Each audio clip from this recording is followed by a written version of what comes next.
Hola, buenas tardes. Muchas gracias por prestarnos atención para el seminario que tenemos hoy, un seminario de la Agencia Canaria de Calidad Universitaria y Evaluación Educativa. Dentro de nuestras actividades por acompañar a las instituciones universitarias en la mejora de su calidad, hemos diseñado una serie de seminarios que creemos que recogen algunas de las inquietudes importantes que hay hoy en el ámbito universitario. Este seminario es la segunda sesión de una que ya tuvimos sobre calidad docente universitaria. En la sesión anterior nos acompañó Paricio y nos acompañaron responsables institucionales de calidad universitaria.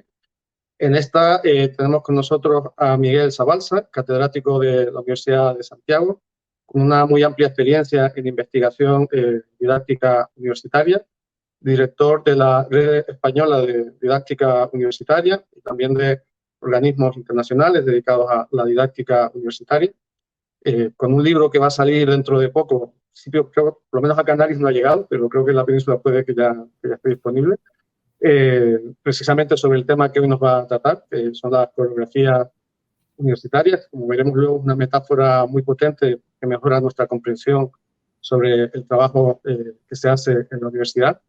Y en la sesión de hoy, si la sesión anterior fue sobre cómo desde las instituciones se ve la calidad universitaria, lo que vamos a ver hoy es, por un lado, la mirada que nos va a aportar Zabalza sobre la buena docencia universitaria, y luego tenemos, como veremos más adelante, representación de estudiantes y profesorado para que aporten su visión sobre qué es lo que entienden también por esta docencia de calidad universitaria. En los debates que he tenido oportunidad de seguir sobre esta cuestión, que seguro que son muchos más los que se me escapan que los que he podido seguir, no he visto que se aproveche la oportunidad para poner en la misma mesa a profesores y profesoras, estudiantes, ¿no? Hemos tenido una baja, una de las personas que tenía que venir ha tenido un problema de salud y no puede estar, así que nos ha quedado un poquito descompensado. Pero luego ya procederemos tras la exposición de Zabalza, a presentar la mesa que nos va a acompañar en el debate posterior. Así que, sin más, les dejo con la conferencia. Muy bien, muchas gracias, Saturnino. Es un placer para mí estar aquí con todos ustedes y para tratar este tema que a mí me parece interesante, ¿no? En tanto cuanto la universidad se viste y se ve de distintas maneras según el perfil y según la historia desde la que intentemos trabajar con ella, ¿no? Bueno, si pueden compartir la pantalla, pasamos ya directamente porque como tenemos poco tiempo y han de intervenir muchas personas hoy en el estudio, las coreografías didácticas, cuando hablamos de coreografías didácticas, pasad adelante, por favor. Ya veo que desde aquí yo no voy a poder. Cuando hablamos de coreografías didácticas, nos movemos en la idea de ver cómo se podría analizar la realidad de lo que sucede en las universidades desde otra perspectiva diferente, ¿no? Esto de las miradas. En un momento importante como este, cómo uno mire la universidad o desde qué tipo de parámetros y de qué tipo de decodificadores pueda utilizar, me parece a mí que es muy interesante. Vamos adelante. Y por tanto, yo creo que la idea que puede ser importante para todos es eso, cómo se podría renovar la mirada que tenemos sobre la educación superior. Es decir, la forma en que se nos habla de la universidad normalmente en los documentos oficiales, en las leyes, ¿cómo podríamos ver de otra manera este tema de la universidad? Vamos adelante. Y empezamos por eso. ¿Qué son esas miradas sobre la universidad, ¿no? Adelante, por favor. Fíjense, si alguien nos preguntara, oiga, ¿cómo es la universidad? ¿O qué piensa usted de la universidad? Pues podríamos tener, por lo menos, sobre 3 aspectos muy importantes de la universidad, unas miradas diferentes, que como decía Proust, al final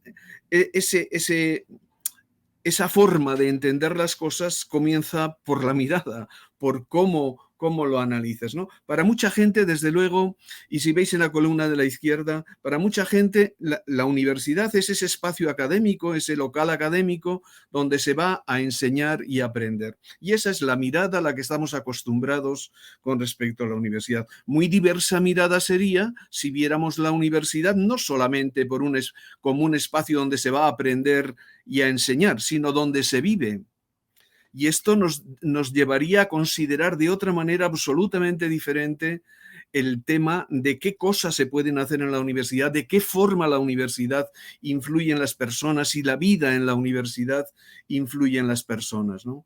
Digamos lo mismo sobre el profesorado. Qué diferente es ver al profesorado como este sumatorio de expertos, cada uno de los cuales va a la universidad a enseñar aquello en lo que es experto, y supongamos que todos somos expertos en las materias que tratamos, a ver la universidad como un equipo de personas, expertos todos ellos, que desarrollan no su proyecto individual, sino el proyecto institucional de esa institución, ¿no?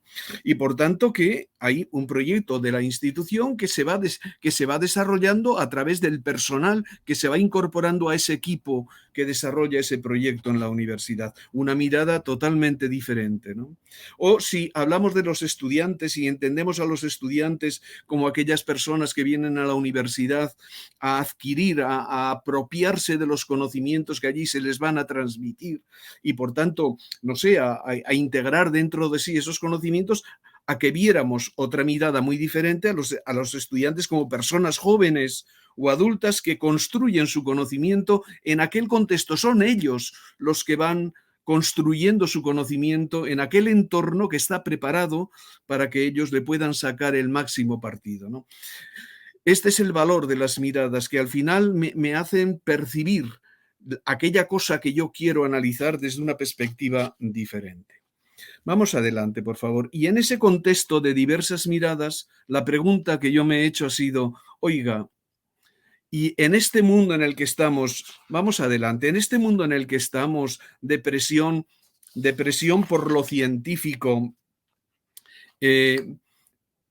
por la inteligencia artificial, por tener datos de todo, ¿qué nos puede aportar el arte? ¿La mirada artística sería una mirada válida hoy en día? ¿Nos aportaría algo a la hora de entender lo que sucede en la universidad y cómo estos procesos que en la universidad, esta vida universitaria, podríamos leerlo? Y ahí es donde vamos adelante. La educación se combina con el arte, ¿no?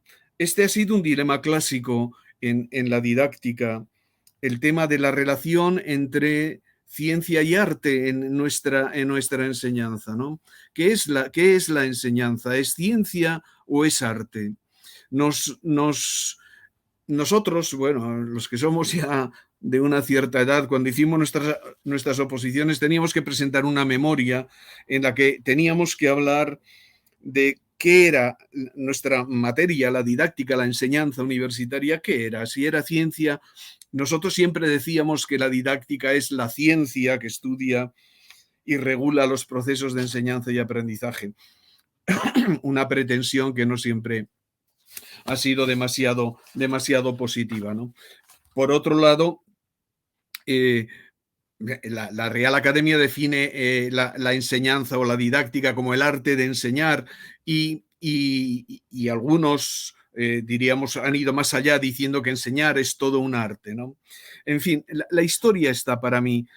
¿Qué tiene de ciencia y qué tiene de arte la enseñanza? Ver la enseñanza desde la perspectiva del arte nos ayudaría a poder, diríamos, iluminar espacios que no quedan tan claros en la percepción que tenemos de otros aspectos. Y esto tiene mucho que ver con la calidad, como intentaré haceroslo ver a través de esta pequeña conferencia. Vamos adelante. Y ahí es donde aparece el tema de las metáforas en educación, ¿no? Las metáforas juegan ese papel diríamos, de definir la imagen. Son una palabra, una frase para describir algo de una manera que es diferente a la forma habitual que tiene esa palabra o a la forma habitual donde esa palabra ha tenido un uso habitual, ¿no? Y por eso yo, a través de, bueno, ya Oser y Bareswil comenzaron con esto en el 2001, ¿no? Utilizar la metáfora de las coreografías, ¿no? Para entender, diríamos, para dar cuerpo a esa nueva perspectiva o esa visión más artística de lo que estamos acostumbrados a utilizar. La coreografía, la palabra coreografía y la idea de coreografía es muy habitual en el mundo de la danza. Aquí se toma del mundo de la danza, tomando en consideración que se trata de una metáfora y, por tanto, de los peligros que tiene llevar al límite el significado de las metáforas, ¿no? Recuerdo un día que teníamos un congreso en Murcia donde yo también iba a presentar una cosa sobre coreografías, y el día anterior se acercó una señora que estaba por allá para decirme: oiga, profesor, qué interesante esto de hablar de las coreografías mañana, no sabe cuánto me interesa. Dice, ¿cómo tenemos que ir vestidos? Claro, ya había entendido, malinterpretado el sentido que yo quería dar a las coreografías. Vamos adelante con la metáfora de las coreografías. ¿Qué es esto? ¿Qué quiere decir la metáfora de las coreografías con respecto a la calidad docente? Vamos a la siguiente diapositiva.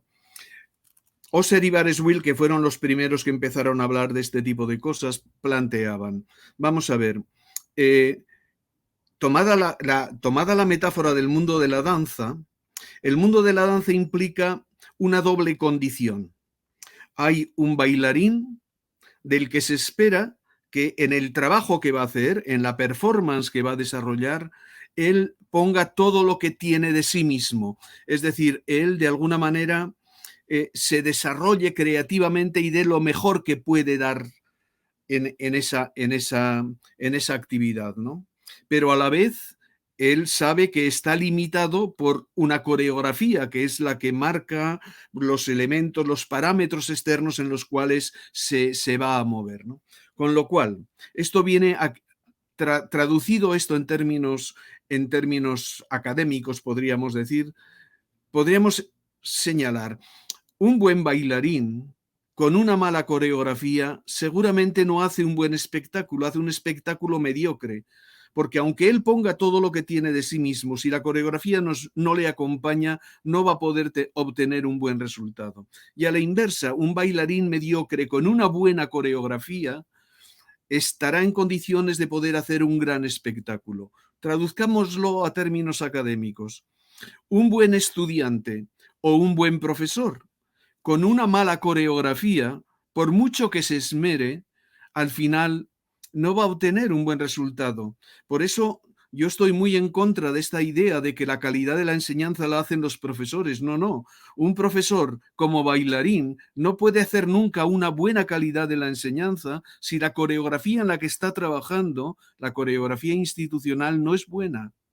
Y pasa lo mismo con los estudiantes, aunque lo que esperamos de un estudiante es que dé lo mejor de sí mismo, pero esto no es posible si la coreografía que le marca tanto la institución como sus docentes no es adecuada, ¿no? Por eso, en ese juego, diríamos, de equilibrios entre lo que la coreografía señala, establece y el tipo de dinámica que tiene que tener quien actúa en el marco de esa coreografía, ahí es donde se desarrolla todo este aspecto, diríamos, de las coreografías docentes, ¿no? ¿Y qué es lo que aporta esta metáfora de las coreografías? Pues pone la máxima atención en el contexto. En realidad el contexto es el que marca la coreografía externa, ya lo veremos. La diferencia entre la necesidad de combinar lo que uno es, porque uno necesita expresarse, ser el mismo, y lo que supone actuar, porque uno puede actuar en el marco de una coreografía que solo le permite hacer determinado tipo de cosas, pero no ser el mismo, ¿no? El juego entre reglas y creatividad. A veces, y en este momento actual, las universidades tienden mucho a reglamentarlo todo, de manera tal que acaban agotando la creatividad, tanto de profesores como de estudiantes, ¿no? Y los profesores a veces tendemos a a regularlo todo de tal manera, a convertirlo todo en coreografía impuesta, de manera tal que los propios estudiantes acaban acomodándose a un tipo de marco de actuación que no es el que potencia más su creatividad, etc. Luego hay coreografías más individuales o coreografías corales, lo veremos en un momento.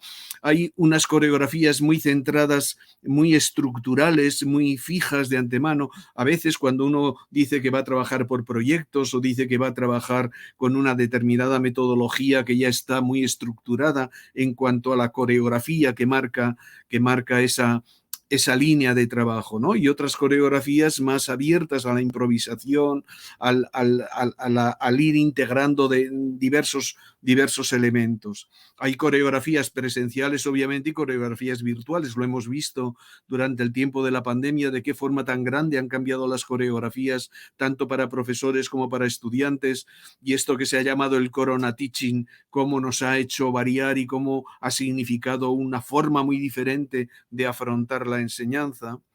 Y la coreografía y el hecho de que venga del mundo de la danza hace también una cierta alusión a este aspecto de que, claro, en la danza tiene mucho que ver el cuerpo, ¿no?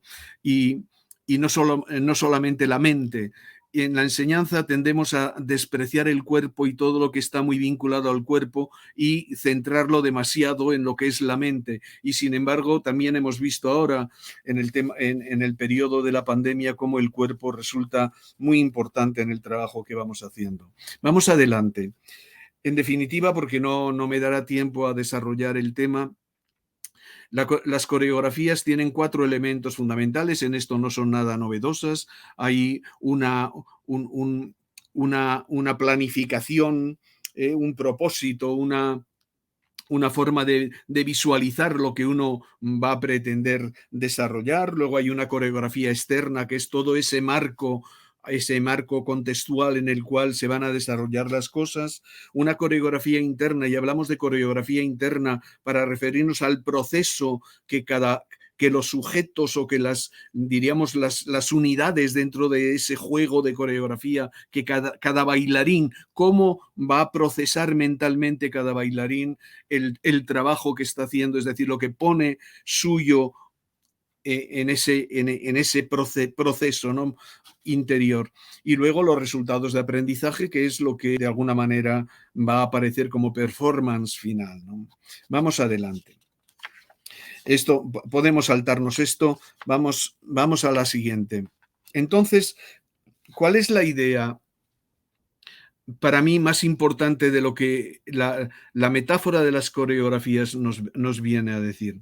La primera cosa es que todos somos a la vez coreógrafos y bailarines. Es decir, que la calidad de la enseñanza no depende de elementos, diríamos, muy extraños a lo que nosotros estamos haciendo, ¿no? Ni se puede decir que dependa de alguno de los componentes. El sistema, diríamos, de formación universitaria está marcada por las instituciones, por los docentes y por los discentes, ¿no? Las instituciones, y hablo de instituciones como universidades y facultades, también son bailarines en una coreografía que les viene de un nivel superior a ellos, ¿no? Para las universidades son los reglamentos, son las leyes, son las normativas que le vienen impuestas, y para cada facultad no solamente esas leyes, sino también lo que cada universidad establezca como su proyecto formativo, como su forma de actuar, ¿no? Pero a su vez las instituciones no solamente son bailarinas en ese sentido, que tienen que moverse en la dinámica de lo que les van marcando, sino que a la vez establecen la coreografía en la cual se van a mover docentes y discentes, con lo cual los profesores tampoco son libres de hacer lo que les dé la gana. Tienen una coreografía y esa coreografía marca las posibilidades de actuación que ellos tienen, ¿no? Pero a su vez los profesores, que somos bailarines dentro de este marco general que nos marcan las instituciones, a su vez somos coreógrafos y marcamos, diríamos, el contexto en el cual se han de mover nuestros estudiantes, ¿no? Que a su vez los estudiantes efectivamente son bailarines por naturaleza, porque en el fondo son los que tienen que, diríamos, que actuar en ese marco general en el cual la enseñanza se está desarrollando, pero ellos también son coreógrafos, coreógrafos de su propio aprendizaje. Hemos visto en la pandemia cómo solamente los estudiantes que han sido capaces de montar una coreografía personal en la cual se pudieran mover, que se acomodara a su estilo de trabajo, que fuera capaz de alguna manera de organizar, de servir de marco a su propia actuación como aprendiz, han sido los que han sacado buenos resultados en este periodo pandémico, ¿no? Por eso, al final, lo que transmite esta idea de las coreografías es una visión muy sistémica de lo que es la calidad en la enseñanza universitaria. La calidad no depende de los profesores, pese a esa idea de que una buena universidad es aquella que cuenta con buenos profesores, pues no es verdad. Incluso buenos profesores en una mala coreografía, en una coreografía deficiente, no funcionan bien. Y la segunda gran idea de este marco de las coreografías es decir, miren ustedes, una coreografía nunca puede, ¿cómo decir?, agotar la creatividad del bailarín. Si la coreografía me llega a, diríamos, a construir un bozal en el cual, o un corsé del cual no me puedo mover como bailarín, siempre será una malísima coreografía, una malísima coreografía. Por eso yo creo que el problema está en cómo hacemos para que cada uno de estos bailarines, las instituciones, las facultades, los docentes dentro de la facultad, los discentes, estemos en condiciones de poder desarrollar creativamente lo que nosotros podemos, lo que forma parte de nuestras capacidades, de nuestro estilo, de nuestra identidad. Y a la vez que contemos con ese marco en el cual podamos desarrollar una actividad que sea una actividad, diríamos, sistémica, que tenga coherencia interna, que de alguna manera, pues eso, nos permita que ese juego entre lo que es el marco y lo que es la creatividad interna, el dinamismo interno que se va a producir en cada uno de estos tres grandes espacios de danza, pues sean positivos, ¿no? Vamos adelante. Y aquí es donde aparecen las coreografías institucionales, ¿no? Que nos ayuda la idea de coreografía institucional. Vamos adelante. Nos ayuda a poder entender algunas de las cosas que son fundamentales, ¿no? Desde el punto de vista de la calidad, viene a señalarnos la metáfora de las coreografías, la importancia del proyecto educativo de la institución.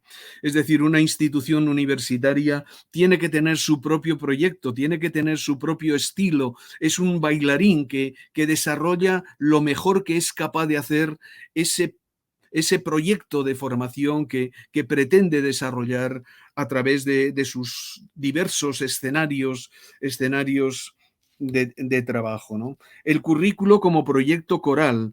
Claro, hay desde luego danzas en las cuales cada uno se mueve a su estilo y hace lo que le da la gana y diríamos es de una enorme libertad, ¿no?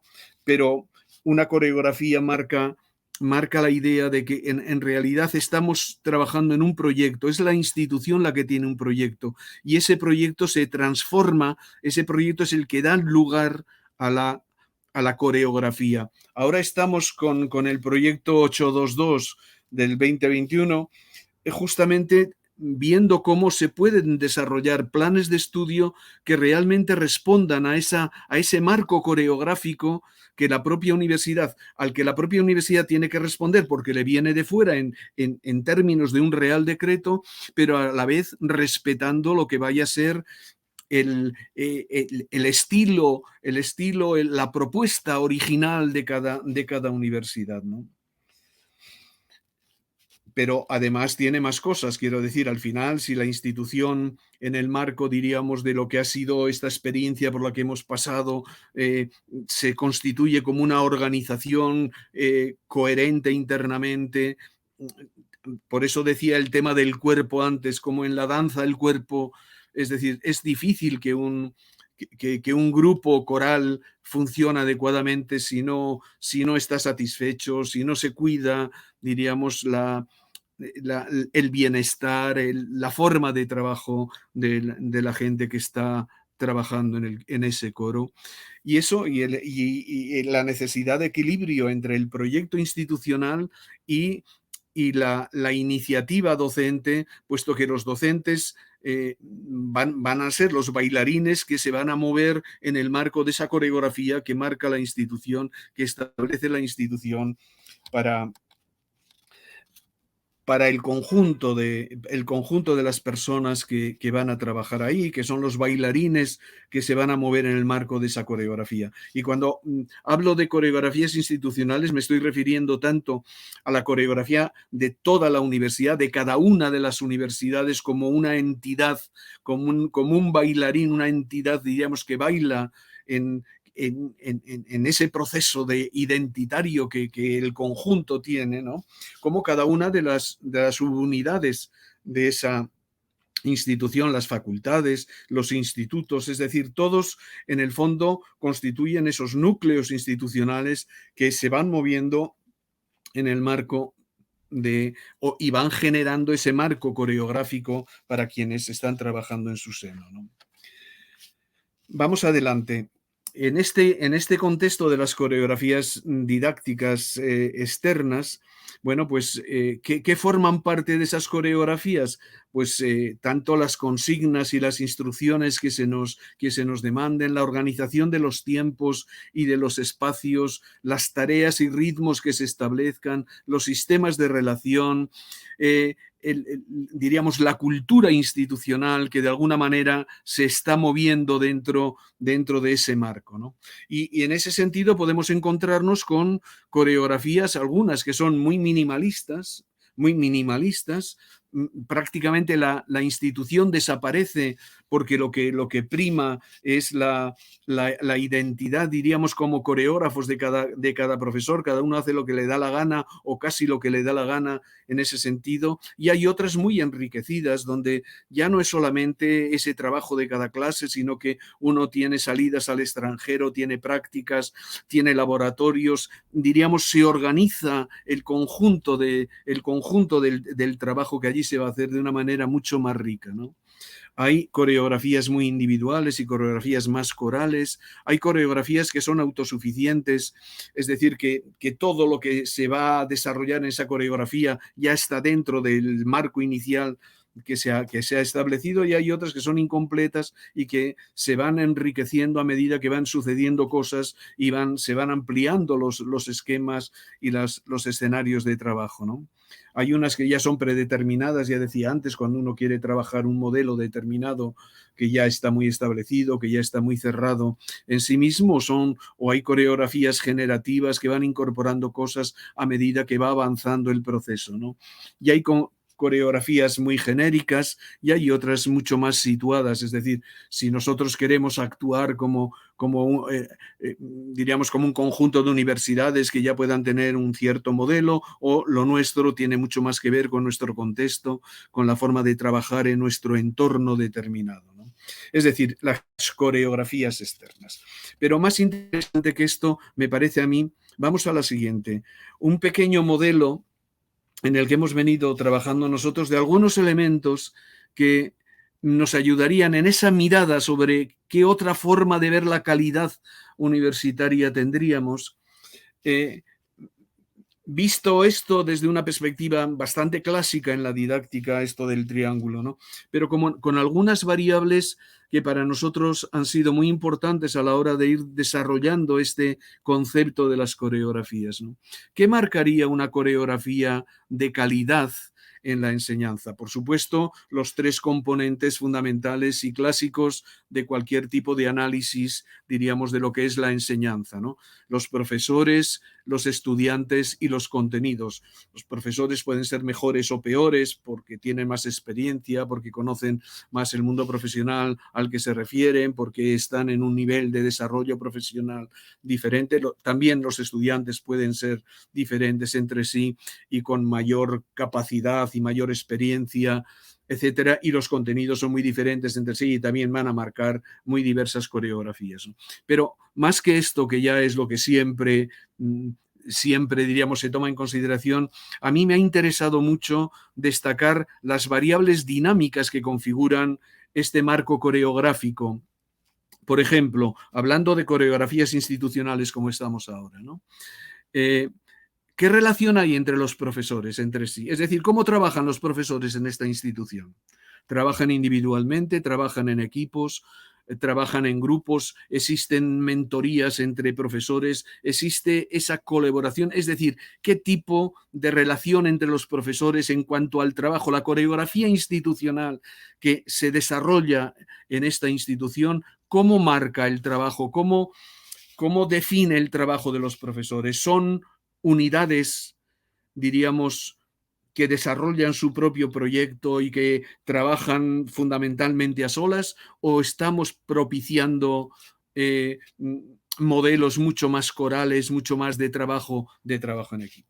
La misma cosa con respecto a los estudiantes. No solamente los estudiantes son importantes porque cada uno de ellos tiene unas ciertas características, sino cómo es la relación entre los estudiantes. También tenemos trabajo en grupo, tenemos tutorías entre iguales, tenemos ayudas de estudiantes mayores con estudiantes, es decir, qué tipo de relaciones se establecen. Hay mucho asociacionismo, hay apoyos mutuos entre los estudiantes, hay iniciativas que los propios estudiantes desarrollan, es decir, cómo es el mundo de la relación entre las dinámicas de relación entre los estudiantes en nuestra universidad. Porque esto no es una cosa que marque cada estudiante y tampoco cada profesor. Esto entra dentro de cómo está definida esa coreografía en la institución. Y exactamente lo mismo con respecto a los contenidos. ¿Qué relación establecemos entre los contenidos? ¿Estamos trabajando por materias separadas? ¿Por materias con escasa relación entre sí? ¿O hemos introducido elementos, clústeres de materias, grupos de materias que trabajan conjuntamente, módulos, trabajamos por proyectos? Es decir, ¿qué tipo de relación hay entre ellos? Y tres últimos aspectos de esta visión, de esta mirada coreográfica sobre la institución, ¿no? ¿Qué relaciones se establecen entre profesores y estudiantes? ¿Y de qué forma esas relaciones entre profesores y estudiantes se definen, cómo se han definido en el marco general de la institución? ¿Qué experiencias se han ido desarrollando? ¿Qué cultura de relación se ha ido desarrollando en nuestra institución? ¿Qué relaciones hay entre los profesores y los contenidos? Un tema clave en este momento con respecto a esta cuestión, un momento en que se va a tener que producir una gran sustitución generacional de profesorado. Es decir, los profesores son investigadores, de ahí viene una parte importante de la coreografía. Profesores investigadores tienen una relación muy diferente con los contenidos del que la puede tener una persona que va simplemente utilizando un manual y va unos capítulos por delante de los estudiantes, ¿no? O qué relación tienen los profesores con el mundo profesional, porque significa también otra forma de haber vivido esos contenidos. Es decir, ¿qué relación establecemos entre profesores? No establecemos, ¿qué relación existe y qué se hace para propiciar una relación rica, una coreografía rica en esa relación entre profesores y estudiantes? Y el punto clave de toda didáctica, que es la relación entre los estudiantes y los contenidos, es decir, qué tipo de aproximación a los aprendizajes, a los contenidos a aprender propicia la coreografía que se está desarrollando en nuestra institución, ¿no? Simplemente están asimilando memorísticamente los contenidos para reproducirlos. Es un trabajo basado en la investigación, es un trabajo basado en los reports o en construcciones personales de los estudiantes. Es decir, de qué manera aproximamos a nuestros estudiantes a los contenidos que van a manejar. Es decir, esta mirada coreográfica sobre la calidad de la enseñanza nos llevaría, estos son 9 posibles puntos, focos que yo puedo proyectar sobre la institución. Habría otros de otras características, pero fíjense que en la mayor parte de los sistemas de evaluación de la calidad que estamos utilizando, casi ninguna de estas cosas aparece. casi ninguna. Y ciertamente es justamente lo que haría cambiar seguramente toda la coreografía institucional. Entre una universidad, una facultad que trabaja con una gran relación entre los profesores, con unos currículos integrados, interdisciplinares, con unos estudiantes que se apoyan y que hacen cosas conjuntas entre gente con más experiencia y otros con menos, esto es lo que cambiaría absolutamente el nivel de desarrollo y el nivel de definición de la calidad en las instituciones universitarias. En fin, no quiero liarles mucho más. Vamos a la siguiente, por favor. Como antes Saturnino hablaba del libro, el libro ya está en el mercado. Si alguien está interesado en profundizar un poco más, ahí tiene este último trabajo que he publicado en la editorial Narcea. Y ahí se va analizando efectivamente qué significan las coreografías institucionales, cómo se desarrollan, qué significan las coreografías docentes y qué tipo de elementos hay en cada uno de los 4 grandes componentes de planificación, de coreografía externa, coreografía interna y productos, ¿no? O resultados de aprendizaje. Y finalmente, vamos a la siguiente. En realidad, ¿qué podemos sacar del modelo de coreografías? Ya hay una aportación que es general del modelo, ¿no? Que es el hecho de intentar ver la enseñanza desde una perspectiva artística que tiene que ver, pues eso, con la creatividad, con diríamos, esa identidad personal creativa, etcétera. La importancia del contexto, la importancia del contexto, ya decía, la coreografía en realidad es indicar o es definir casi la enseñanza como la organización de un contexto rico, de un contexto, un ambiente de aprendizaje que propicie el que los estudiantes vayan desarrollando su propio proyecto. La importancia de la perspectiva sistémica. Ya decía, todos somos bailarines y todos somos coreógrafos, tanto la institución como los docentes como los estudiantes, ¿no? Y esto se produce una narrativa que me va a llevar a que no puedo esperar buenos aprendizajes de los estudiantes si antes, desde el principio, las coreografías no han sido muy propicias a que los aprendizajes se vayan desarrollando en buenas condiciones. El compromiso coral que acabo de señalar y el equilibrio entre lo instituido, esa coreografía establecida en cada uno de los niveles con la creatividad de los aprendices. Y por mi parte vamos a la última, nada más. Perdónenme por este fallo técnico porque, no sé, nunca se me va internet y va a resultar que será el día en que tengo una conferencia con ustedes. Muchísimas gracias.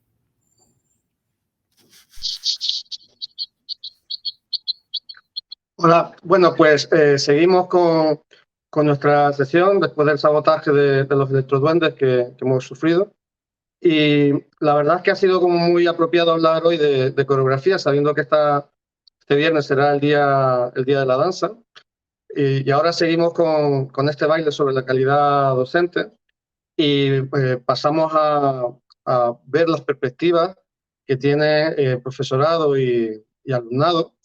En unas intervenciones, esperemos que la primera tanda sea de unos 10 minutos para que dé tiempo a una segunda ronda de intervenciones.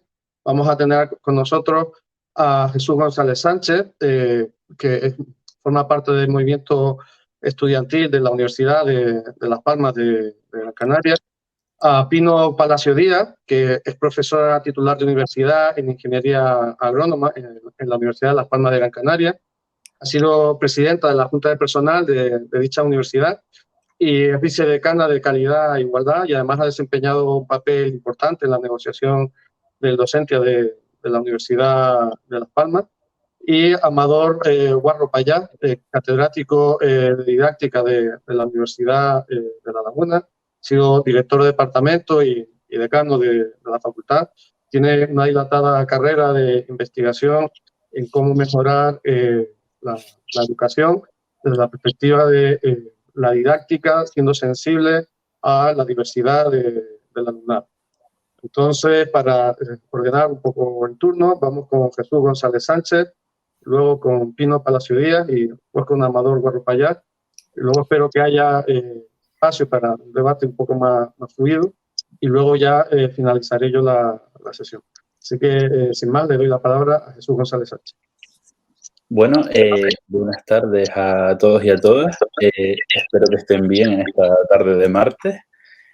Yo pertenezco al Consejo de Estudiantes de la Universidad de Las Palmas de Gran Canaria. Soy el director de Comunicación y Redes Sociales.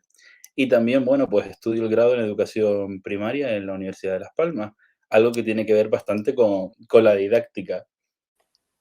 Simplemente me gusta bastante, perdón, la comparación que hace el autor con respecto a las coreografías, porque yo creo que al fin y al cabo la universidad como institución no deja de ser algo que tiene que estar bien orquestado en todo su armamento, en toda su estructura. También hay que destacar cuando dice que no podemos dejar que los bailarines se agoten.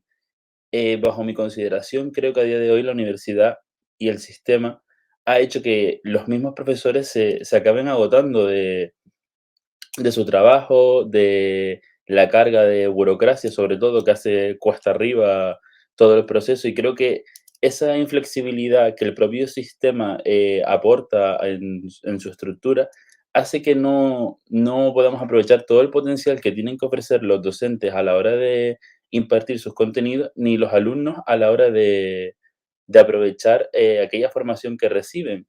Es una formación de enseñanza superior donde se espera unos resultados y se prepara a los estudiantes para el futuro laboral y sobre todo para la sociedad, porque la universidad no deja de ser un reflejo de la sociedad en la que vivimos.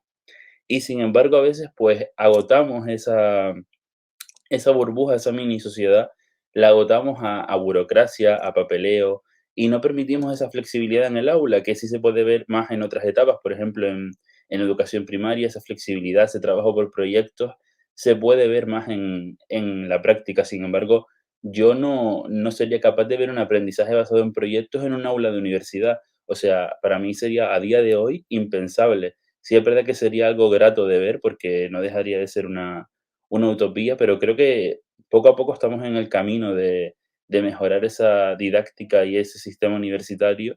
Y si bien es cierto que queda bastante por hacer a la hora de enfrentarnos a numerosos retos, yo creo que poco a poco lo que debemos de conseguir es una alianza entre las instituciones y la sociedad y sobre todo entre toda la comunidad universitaria, porque al fin y al cabo todo es un trabajo de simbiosis, no podemos, los profesores no pueden estar sin los estudiantes sin los profesores y así con toda la comunidad universitaria. Entonces creo que es un trabajo que deberíamos de hacer en conjunto y a la hora de, sobre todo de aportar una visión sobre la didáctica, considero que debemos de explorar aquellas rutas que nos dejen ser un poco más flexibles a la hora de impartir conocimientos y no cerrarnos solo a un proyecto docente que sí que tenemos que tener, que es importante y sobre todo es fundamental a la hora del desarrollo de una asignatura, pero muchas veces el mismo propio proyecto docente que a la hora de estar realizando el transcurso de la asignatura nos pone una barrera en el desarrollo de un aprendizaje o en el desarrollo de una motivación que muchas veces pues no se puede suplir simplemente porque hay que cumplir unos objetivos. Entonces, pues yo creo que el sistema ahora mismo está en vías de cambio, pero sí es verdad que nos queda mucho por hacer y sobre todo mucho por trabajar a la hora de alcanzar esa utopía que queremos como sistema universitario. Y eso sería todo por ahora. Muy bien, podemos pasar a Pino Palacio. Bueno, yo lo primero agradecerles la oportunidad de presentar el sentir de los profesores de la universidad, en concreto de la Universidad de Las Palmas, pero creo que puedo hablar del sentimiento general del profesorado de las universidades. Y me encanta haber escuchado previamente al doctor Zabalza hablando con un símil muy, muy rico y que hablando de la enseñanza y la creatividad, que parece que es algo que con los nuevos sistemas, sobre todo hoy queríamos hablar de la evaluación de la enseñanza, de la calidad de la enseñanza, esos sistemas que cada vez más rígidos y más burocráticos, que lo que están haciendo es matar la creatividad, destruir la capacidad de adaptarse a un alumnado que es diverso y exigir una planificación detallada que al final está haciendo que el profesor parece que es un elemento prescindible en la enseñanza.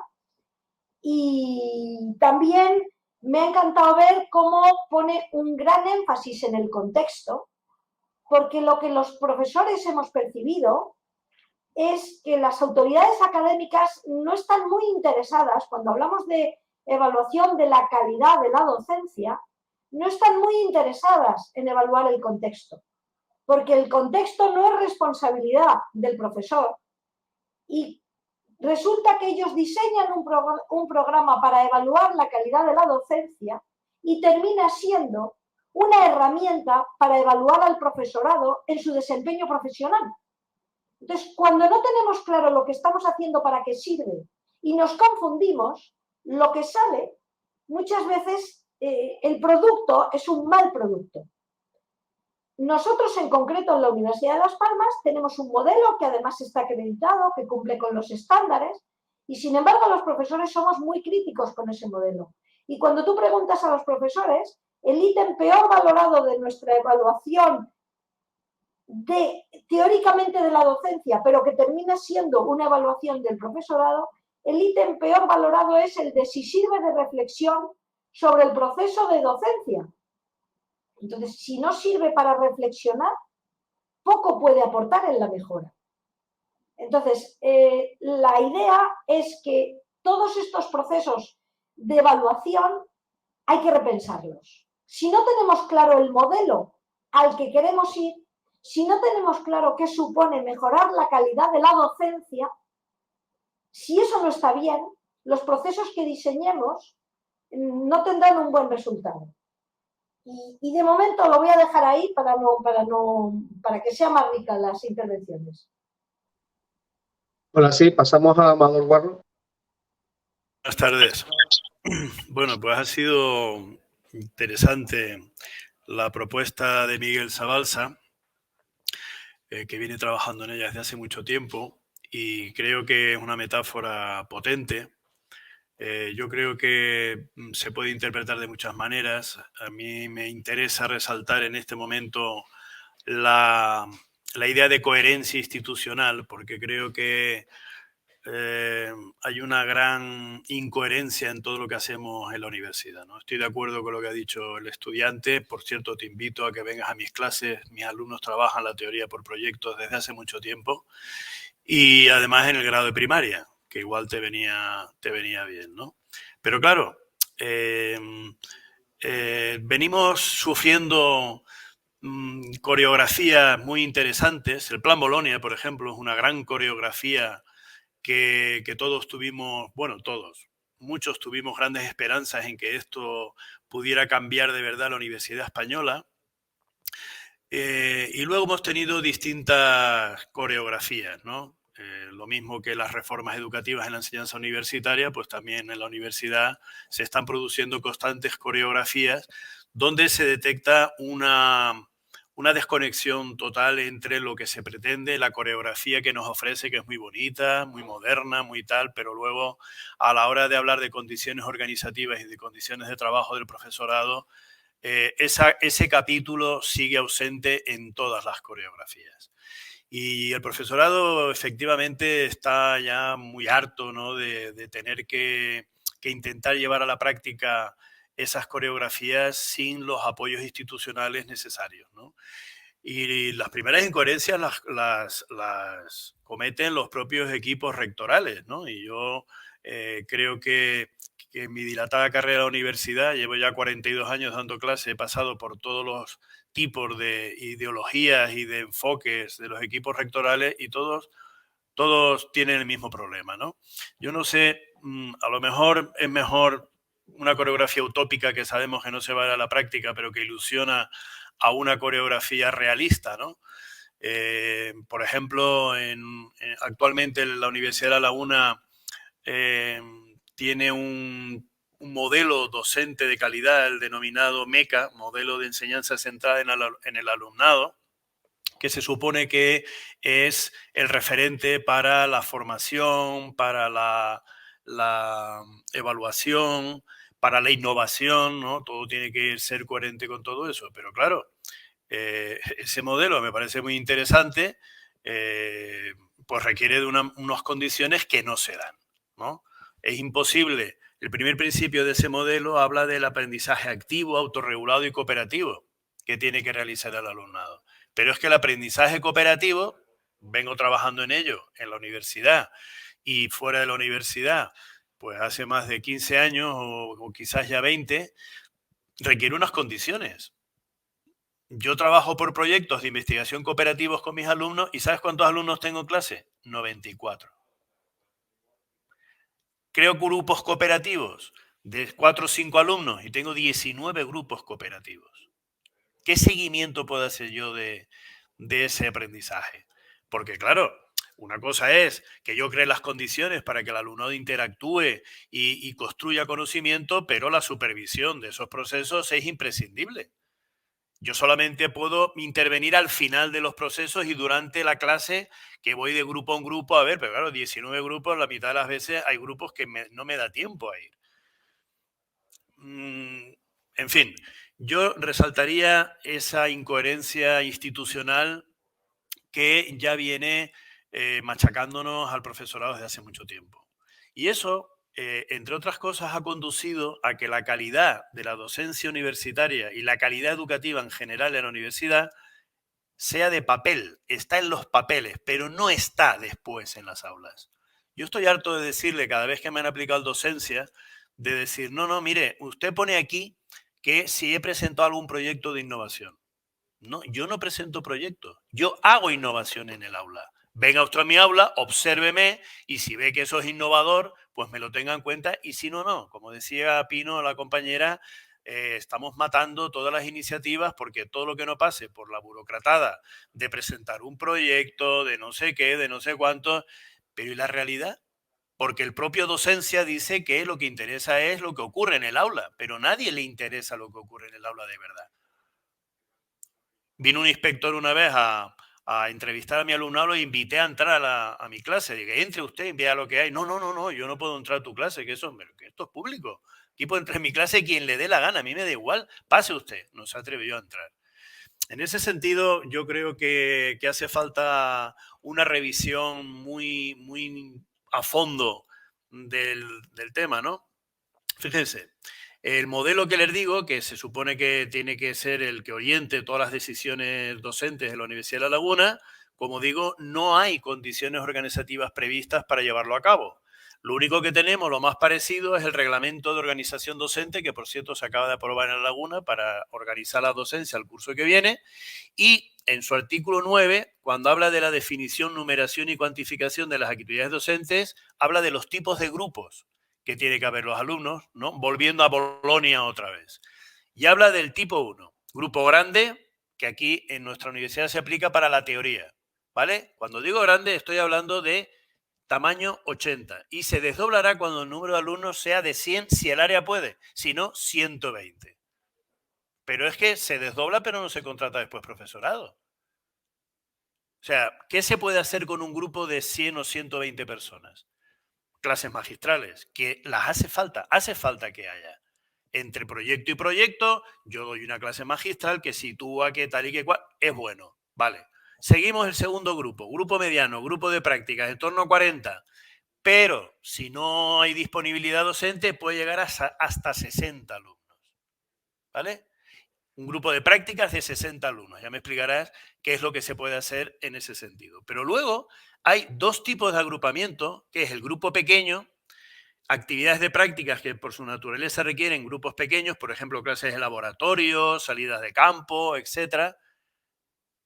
Los grupos de prácticas de nuestros alumnos de magisterio, por ejemplo, cuando van a hacer las prácticas a los centros, no tienen límite. Hay que meterlos a todos, donde quepan. Oiga, igual que si hay una práctica clínica en un hospital pueden ir 4 o 5 alumnos, pues también cuando van a un colegio pueden ir un número determinado de alumnos. Y sobre todo, el tutor interno, el que tiene que supervisar las prácticas, no puede tutorizar a 30 o 40 alumnos. Porque si no, no hay posibilidad de hacer un seguimiento adecuado. Y por último, el pequeño grupo también para actividades de tutoría y tal y que cual, que en mi facultad no se puede, ya ni se ponen los verifica, porque no tenemos ni aulario para poderlo llevar a cabo. Esto venía de Bolonia y sigue aún sin desarrollarse adecuadamente, ¿no? Por eso digo que una de las primeras cuestiones que tendríamos que valorar es que cada coreografía tiene que tener unos recursos, unas condiciones organizativas, unas condiciones de trabajo. Por lo tanto, no me pida usted el Lago de los Cisnes y lo que tenemos aquí pues es una coreografía de muchísima menos calidad o complejidad, vamos a llamar. Y todo esto se ha ido resolviendo, mejor o peor, con la buena voluntad del profesorado. Pero claro, llegó un momento que el profesorado pues ya dice, oiga, vamos a ver, yo llevo 42 años aportando todo lo mejor de mí, pero es que la universidad no me corresponde en absoluto. Yo estoy dando clase también en el máster de secundaria. ¿Saben el tamaño de mis grupos de máster? 80 alumnos por grupo. 80 alumnos en un máster. ¿Qué pasa? ¿Que la formación inicial del profesorado de secundaria no es algo importante? ¿No es algo por lo que haya que apostar decididamente? Porque luego los problemas que se dejan de resolver en los institutos, entre otras cosas, vienen por ahí, por una deficiente formación inicial del profesorado de secundaria. Y es que parece que la universidad, todo lo que tiene que ver con la formación didáctica o pedagógica, no importa, ¿no? Para ser maestro o maestra tienes que hacer un grado de 4 años, para ser profesor de secundaria o profesora de secundaria, un máster de 1 año, para ser profesor de universidad, nada, 0. No hace falta ninguna formación. Usted acaba la carrera y pasado mañana está dando clases, sin más. Aquí en la Universidad de La Laguna se ha propuesto voluntariamente un experto universitario que voluntariamente puede cursar el profesorado Nobel, pero no solamente es cuestión de un curso de formación, es que ese profesorado Nobel tenía que tener un tutor experto, un profesor que ya lleva años dando clases, que le estuviera ayudando en su inicio, al menos en la docencia universitaria, para ayudarle a resolver los problemas, apoyarlo y tal y que cual. Eso significa que yo tendría que ir a sus clases, suponiendo que yo fuera su tutor, para observar a ver cómo trabaja, él viene a las mías para ver cómo trabajo yo, después discutimos, en fin, que son modelos formativos que no existen, ¿no? Por lo tanto, y para no agotar también al personal, voy a dejarlo aquí resaltando la idea de la gran incoherencia que hay entre las coreografías que se nos proponen y los recursos, es decir, condiciones organizativas, recursos materiales y humanos, sobre todo humanos, para llevarlas a cabo. Muy bien, muchas gracias. No sé si Miguel Zabalza quiere hacer alguna intervención a la vista de esta primera ronda. Muy interesante todo lo que vais diciendo.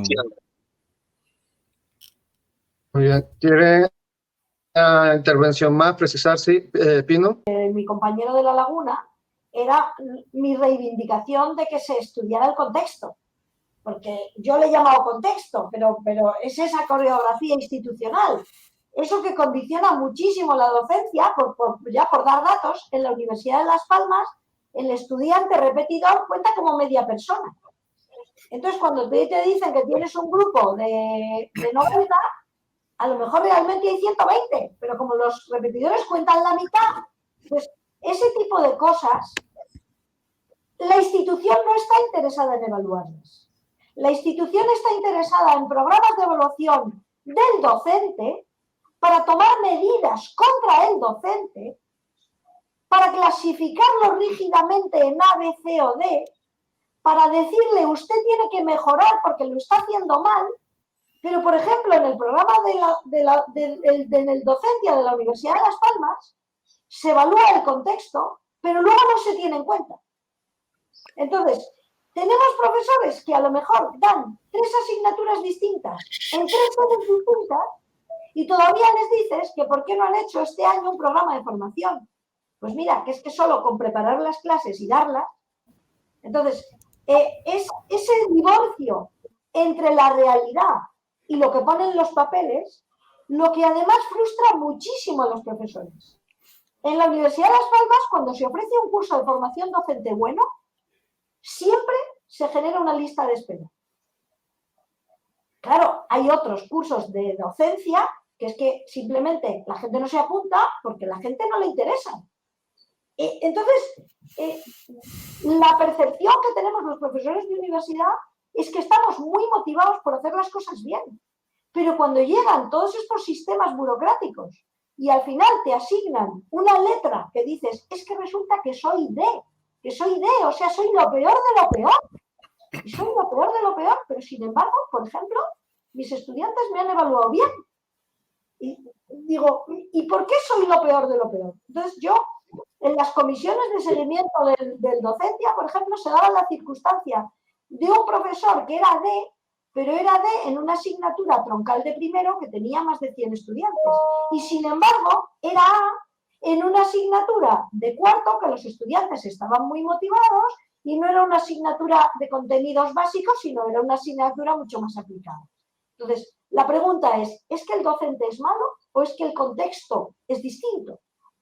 ¿Y por qué no se tiene en cuenta eso cuando se evalúa el profesor? Porque al final el profesor le dan su D y se va a casa deprimido diciendo, llevo 15 años en este negocio y lo hago mal. Y luego un apunte, realmente la figura del profesor no ven, son los profesores ayudantes.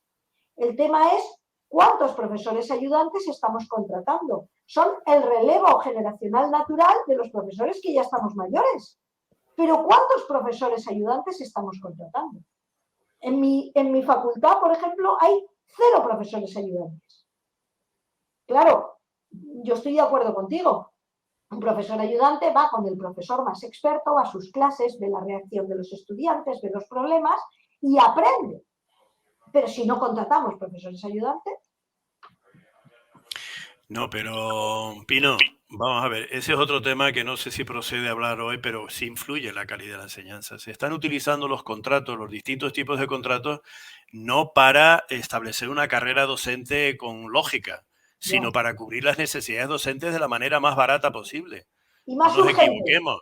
Claro, y más urgente. Ese es el problema. Que no hay una carrera docente que se inicia con pocas responsabilidades y poco a poco vas adquiriendo muchas responsabilidades hasta que llega una etapa tipo meseta, ¿no? Que es el desarrollo profesional más importante, y luego al final de tu carrera vas bajando en cuanto a las responsabilidades que te corresponden. Eso no ocurre. Desde el primer momento que se te contrata tiene las mismas responsabilidades que el que lleva 20 o 30 años dando clases. Ese es el problema. No quiero entrar en temas porque parece que el quejío, ¿no? Pero que sí afectan a la calidad. ¿Cómo se reparte la docencia en los departamentos? ¿Qué criterios seguimos? Y resulta que el último que llega al final le caen 4, 5, 6 asignaturas distintas en 2 o 3 titulaciones diferentes y nadie dice ni mu al respecto. No sé, cuando hablamos de repartir o de trabajar en condiciones tan de supervivencia, porque no sé en otras universidades, pero yo veo la Universidad de La Laguna que ha ido a peor en ese sentido. Las plantillas no crecen al ritmo que deberían de ir, no solo la del profesorado del PDI, sino también del PAS. Por ejemplo, mi facultad, cuando yo era decano, teníamos un personal que correspondería a una facultad de 700 alumnos y teníamos en ese momento 3.000. Entonces, claro, ¿qué puedes hacer en ese sentido, ¿no? Sobrevivir. Y así, hablar de calidad, ¿qué quieres que te diga? ¿No? Están ocurriendo cosas muy extrañas. Y a mí, de verdad, en este momento, hablar de calidad docente me resulta difícil por las condiciones en las que estamos teniendo que desarrollar nuestro trabajo, ¿no?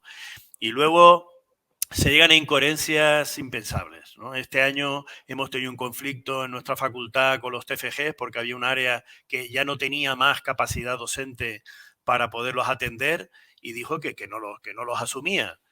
Y entonces se traslada el problema al rectorado y la vicerrectora del profesorado nos ofrece para cubrir esa docencia a un profesor de medicina que no tenía carga docente a ver si nos interesaba. Digo, pero oiga, un TFG al acabar el grado de maestro lo va a dirigir un médico que no tiene ni idea. Pero esto qué cachondeo es, hombre. Hasta eso hemos llegado, Pino. Entonces, sí, claro, hablar de calidad en ese sentido, pues ¿qué quieres que te diga? O sea, yo me lo paso muy bien con mis alumnos están muy motivados en las clases a pesar de todo, porque trabajan un montón, porque esto de que el aprendizaje sea activo, participativo, que el alumnado construya conocimiento, exige un gran esfuerzo por parte del alumnado. El modelo de alumno, el oficio de alumno que se ha aprendido desde que uno entró en primaria, es pasivo, ¿no?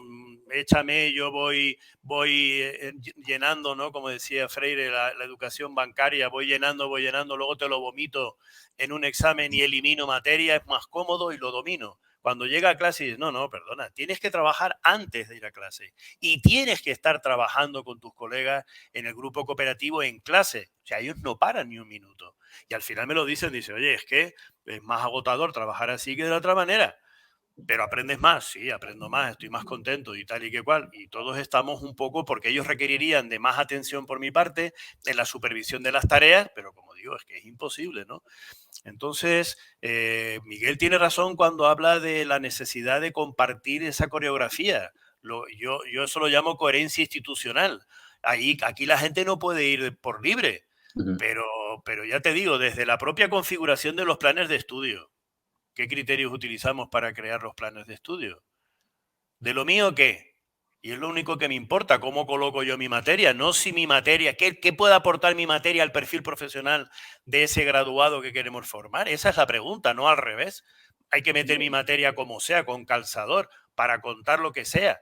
Y nadie dice ni mu al respecto. Tanta neca y tanta historia con los verifica y los modifica y luego resulta que cada uno hace lo que le da la gana. Ese es el grado de incoherencia total y absoluta que hay, ¿no? Y como digo, veo que es una calidad en el papel, que se van pasando de papeles en papeles, ¿no? Nosotros decíamos en el verifica de primaria, necesitaríamos esto y lo otro y lo demás allá en cuanto a infraestructuras y condiciones. Dice, no pongan eso porque entonces la NECA te tira el título para atrás, por lo cual te obliga a poner cosas que no son verdad. Y así hablamos de calidad después. O sea, ¿con qué fundamento? Claro que hay que ser coherentes. Tenemos que tener una gran coherencia institucional para que todos rememos en el mismo sentido. Porque si cada uno toca, si no hay una partitura, la orquesta no funciona. De todas maneras, Miguel, creo que sería bueno también introducir el debate de cómo se construyen esas coreografías. ¿Quién las decide? El nivel de participación que hay o no hay en la construcción de esas coreografías o de esa coherencia institucional. Porque normalmente es impuesta de arriba abajo a base de burocracia, eso sí. Luego ya en la realidad es otra cosa. Sí, mire, nos llega una pregunta de Area que sería ¿cuál es el espacio de lo digital en esa coreografía? Si podemos hacer mejor una intervención breve, nos pregunta en las coreografías, ¿es coreografía o contexto docente? ¿Dónde está la sociedad digital? ¿Vamos a hacer una enseñanza híbrida y flexible? A mí me gustaría responder en el apartado de la enseñanza híbrida y flexible y que quiero relacionar con lo que comentó el compañero en cuanto al profesorado que muchas veces entra a la universidad sin ningún curso, sin un profesor tutor, sin una formación previa. Es decir, termino la carrera y entro como, por ejemplo, ATP a dar clase. Entonces, a mí quiero destacar que la pandemia dejó entrever la formación que le faltaba al profesorado. Es decir, muchos sí se adaptaron, pero otras veces se nos exigía al alumnado una adaptación digital a la prisa y corriendo por la situación que se dio, que a lo largo hemos visto que los profesores no han sabido cumplir, no han sabido alcanzar eso que se esperaba de ellos. Entonces yo sí considero que la formación al profesorado debe ser continua, es decir, no por llevar 25 años dando clases en la universidad, no debo de asistir a cursos, no debo dejar de seguir formándome.